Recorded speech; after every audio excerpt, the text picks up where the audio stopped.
ഇപ്പോൾ കിട്ടിയ മറ്റൊരു വാർത്തയിലേക്ക് കൂടെ പോവുകയാണ്. സംസ്ഥാനത്ത് കോർട്ട് ഫീസ് 5 ഇരട്ടി വർദ്ധിപ്പിക്കാൻ ഫീസ് പരിഷ്കരണ സമിതി ശുപാർശ. ഫീസ് ഇല്ലാതിരുന്ന മേഖലകളിൽ പുതിയതായി ഫീസ് ഏർപ്പെടുത്തണമെന്നും നിർദ്ദേശം. ഒത്തുതീർപ്പ് കേസുകളിലും നഷ്ടപരിഹാരം നൽകുന്ന കേസുകളിലും ഫീസ് ഏർപ്പെടുത്താൻ സമിതി നിർദ്ദേശം നൽകി.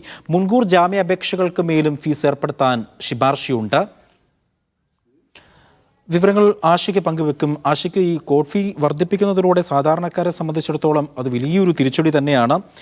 ഏത് തരത്തിലുള്ള മാറ്റങ്ങളാണ് ഇപ്പോൾ വന്നിരിക്കുന്നത്?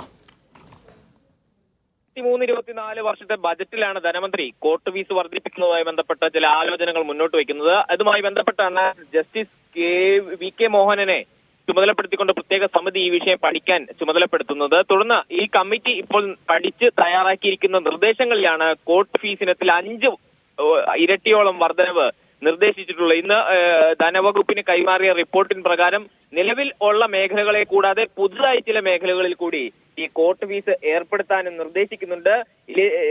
ലിറ്റിഗേഷൻ അഥവാ നിയമവ്യവസ്ഥയുമായി ബന്ധപ്പെട്ട സംവിധാനങ്ങളെ ചലിപ്പിക്കുന്നതിന് സർക്കാരിന് ചെലവ് വരുന്നതിന്റെ വളരെ കുറഞ്ഞ തുക മാത്രമാണ് ഫീസ് ഇനത്തിൽ സർക്കാരിന് ലഭിക്കുന്നുള്ളൂ. ഇത് വികസന പ്രവർത്തനങ്ങളെ അടക്കം വൈകിപ്പിക്കുന്നു എന്ന് കാട്ടിക്കൊണ്ടാണ് ഇത് എന്ന പഠന നിരീക്ഷണത്തിന്റെ അടിസ്ഥാനത്തിലാണ് ഇപ്പോൾ വലിയ തോതിലുള്ള ഫീസ് വർധനവ് നിർദ്ദേശം നൽകിയിട്ടുള്ളത്. അതിൽ തന്നെ പ്രധാനമായത് പറയുന്നത് ഒത്തുതീർപ്പ് കേസുകൾ, അതുപോലെ നഷ്ടപരിഹാരം നൽകുന്ന കേസുകളിലടക്കം ആ തുകയുടെ ഒരു നിശ്ചിത ശതമാനം കോർട്ട് ഫീസായി ഈടാക്കാനുള്ള ഒരു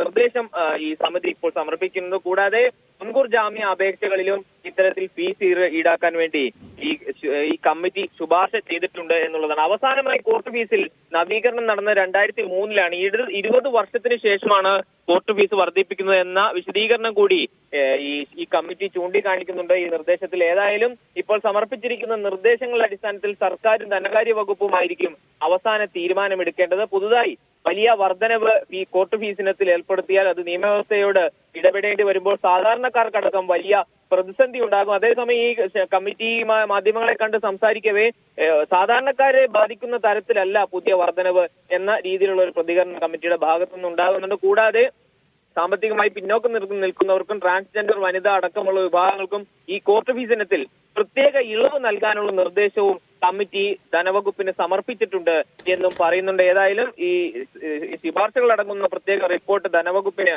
ഇന്ന് രാവിലെ കൈമാറിയിട്ടുണ്ട്. അതിന്മേലുള്ള നടപടി ധനവകുപ്പ് കൈക്കൊള്ളും എന്നാണ് മനസ്സിലാക്കുന്നത്. ഒപ്പം തന്നെ ആഷിക്ക്, ഇത് ഏത് ഘട്ടം മുതലാണ് പ്രാബല്യത്തിൽ വരുന്നത്? ഇന്ന് മുതലാണ് ഇത് പ്രാബല്യത്തിൽ വരുന്നത്? അത് സംബന്ധിച്ചുള്ള വിവരങ്ങൾ ലഭ്യമായിട്ടുണ്ടോ?